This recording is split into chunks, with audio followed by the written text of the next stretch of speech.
भाई लोग नमस्कार, मैं रंगा कुमार, आप देख रहे हो कुमार रंगा यूट्यूब चैनल, आपका स्वागत है। दोस्तों आप लोग देख सकते हैं कि अखिलेश कश्यप लोग अपने गांव गया था, तभी आप लोग जो देख सकते हैं अखिलेश कश्यप को भी उसका फैन सब इतना घेर लिया है। खेसारी यादव का फैन जो था वो सब देख रहे हो आप लोग, बीच में सेल्फी रहे हैं। तो ये आप लोग इससे बढ़ के क्या, राइटर को भी इतना प्यार दुला दे रहा है, जैसे सुपरस्टार खेसारी यादव को दे रहा है वैसे राइटर को दे रहा है, और राइटर भी अपना एकदम सेल्फी दे रहा है।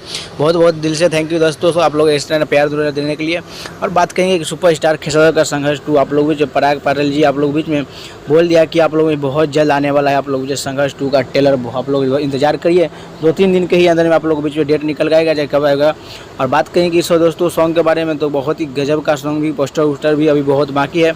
और आप लोग बाद हैप्पी होली बोलता हूँ आप लोगों को, क्योंकि आप लोग बिहार में आज मतलब 8 तारीख है और मुंबई में 7 तारीख को हो गया है। मैं कल आप लोग जो फोटो छोड़ा था आप लोग देखे होंगे, मुंबई में खेसारी यादव होली खेल रहा था। मिलता हूँ नेक्स्ट वीडियो में।